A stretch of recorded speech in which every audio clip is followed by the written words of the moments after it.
सास को बहू का करारा जवाब। सासू माँ, अपने मकान से कहिए कि आपको रोटी बनाकर खिला दे। चंचल रसोई में लगी हुई है, जितनी तेजी से वो काम कर सकती थी वो कर रही है, लेकिन दिमाग में 10 बातें घूम रही है।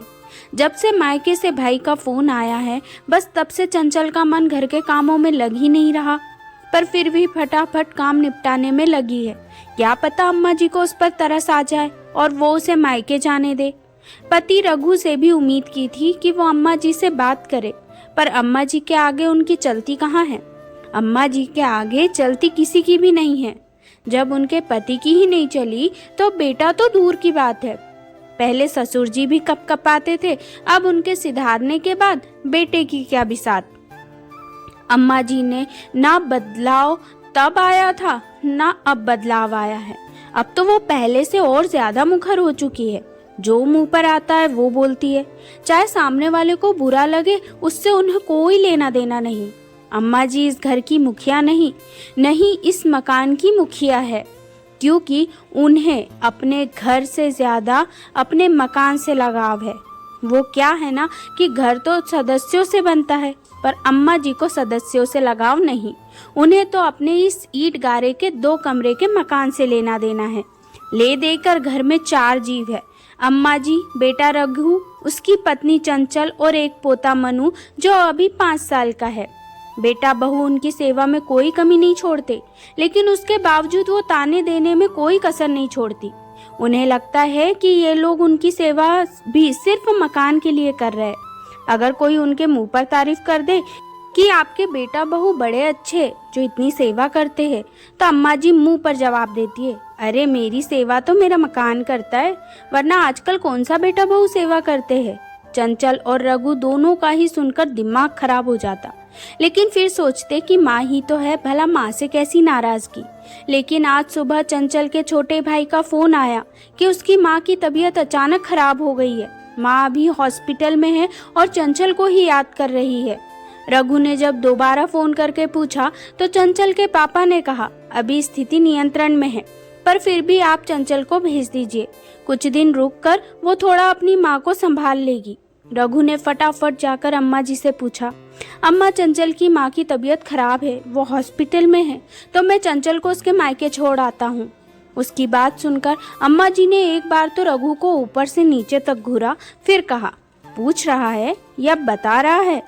उनकी बात सुनते ही रघु सकपका गया, फिर खुद को संभालते हुए बोला, अम्मा पूछ रहा हूँ, आप कहे तो मैं चंचल को उसके मायके छोड़ आऊँ। अब उसकी माँ की तबीयत खराब है तो घर में एक औरत का होना जरूरी है, और आप तो जानते हो उसका भाई तो अभी छोटा है, उसकी शादी भी नहीं हुई, ऐसे में चंचल सब कुछ संभाल लेगी। अच्छा, और अपने घर का क्या? यहाँ काम करने के लिए कौन से नौकर चाकर लगे हैं, बताएगा मुझे? अम्मा अभी भी रघु को घूरते हुए अपनी बात कहे जा रही थी, पर अम्मा ऐसे में चंचल का वहाँ होना जरूरी है ना। रघु ने फिर एक बार कोशिश की, हाँ तो उसकी माँ के लिए मैं नौकरानी बन जाऊँ? कोई जरूरत नहीं है जाने की, उससे कहो घर का काम करे, घर संभालेंगी ये। खुद का तो घर नहीं संभल रहा है इनसे, मायके का घर संभालेगी। उसके आगे रघु कुछ भी नहीं कह पाया और चंचल चुपचाप रसोई में अपने काम में लग गई। थोड़ी देर बाद देखा तो पड़ोस वाली जमुना काकी अम्मा जी से मिलने के लिए आई और आकर अम्मा के पास सोफे पर बिराज गई। और भौजी, क्या हो रहा है? आजकल तो नजर ही नहीं आती हो, लगता है बहू से बहुत सेवा करवा रही हो। अरे काहे की सेवा, आजकल के कामचोर बहुओं से कोई सेवा होती है क्या? बस मायके जाने के लिए ना कह दो तो मुंह सूज जाता है। अरे क्या हो गया? चंचल तो ऐसे है नहीं भौजी, वो तो आपकी बड़ी सेवा करे है। वो क्या मेरा सेवा करेगी?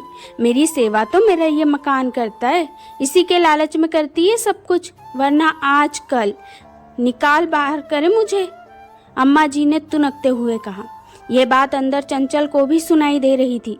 एक तो पहले से ही उसका दिमाग खराब हो रखा था, ऊपर से अम्मा जी की बात ने आग में घी का काम किया। चंचल सीधे अपने कमरे में गई और जाकर सामान पैक करने लगी। थोड़ी देर बाद जब जमुना काकी अपने घर चली गई तो चंचल अपने सामान के साथ बाहर आई। उसे देखते ही अम्मा जी उसे डांटते हुए बोली, कहाँ जा रही है तू? अभी सुबह तो मना किया था तुझे। अम्मा जी, मैं अपनी माँ के पास जा रही हूँ, अपने मायके। मेरी माँ को, मेरे पापा को मेरी ज़रूरत है। मायके जाने से पहले याद रख, तू इस घर की बहू है। इस घर का काम कौन करेगा? रोटी कौन तैयार करेगा? चंचल अम्मा जी की तरफ मुड़कर मुस्कुराई और बोली, अम्मा जी, अपने मकान से कहिए रोटी बनाकर दे दे।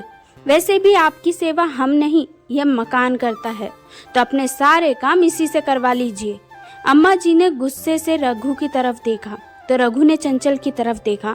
रघु के कुछ कहने से पहले ही चंचल ने कहा, माफ करना, लेकिन मैं सिर्फ आपकी पत्नी ही नहीं, किसी की बेटी भी हूँ।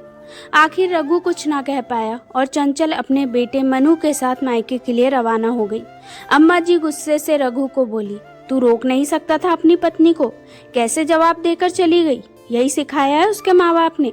माफ करना अम्मा, ये उसके माँ बाप ने नहीं सिखाया, ये सिखाया है तुमने। और वैसे भी कुछ गलत नहीं कहा उसने। तुम ही तो कहती थी कि तुम्हारा मकान तुम्हारी सेवा करता है, तो अब करवा लो अपने मकान से सेवा। अगर यही सब चलता रहा तो मुझे भी अपने परिवार के लिए कुछ सोचना पड़ेगा। कहकर रघु चुपचाप अपने कमरे में चला गया। पीछे अम्मा जी हाथ मलती ही रह गई।